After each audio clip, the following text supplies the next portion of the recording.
ہماری ملاقات ٹک ٹاک پر ہوئی اور پھر ہمیں ایک دوسرے سے پیار ہو گیا۔ اپنے پیار کا اظہار کرنے کے بعد ہم نے ایک دوسرے سے ملاقات کی۔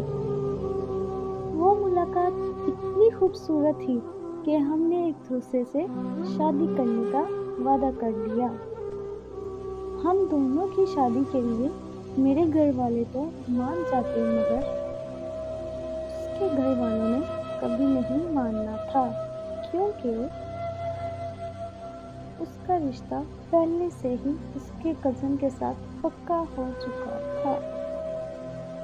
اسی لیے وہ اپنے گھر والوں سے بات کرنے سے ڈرتی تھی مگر میرے بار بار ضد کرنے پر اس نے اپنے گھر والوں سے بات کی تو اس کے گھر والوں نے اسے مار پیٹ کر گھر میں قید کر دیا۔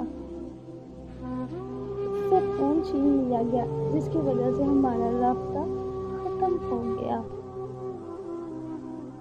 پھر مجھے کسی سے خبر ملی کہ اس نے خودکشی کرنے کی کوشش کی مگر اللہ کا لاکھ لاکھ شکر ہے کہ وہ بچ گئی۔ میں نے اس سے رابطہ کرنے کی بہت کوشش کی مگر ناکام رہا۔ اب اس کی کوئی خبر نہیں کہ وہ کس حال میں جی رہی ہے۔ میں دن رات اس کی یاد میں اس کے انتظار میں تڑپ رہا ہوں۔ یہاں تک کہ پاگلوں کی طرح اس کے محلے کے چکر لگاتا رہتا ہوں۔ کبھی کبھی دل کرتا ہے کہ اس کے گھر چلا جاؤں مگر ڈرتا ہوں کہ کہیں میری وجہ سے اس کی عزت نہ خراب ہو جائے۔ میں اس سے بے حد پیار کرتا ہوں۔ میں اس کا شدت سے انتظار کرتا ہوں۔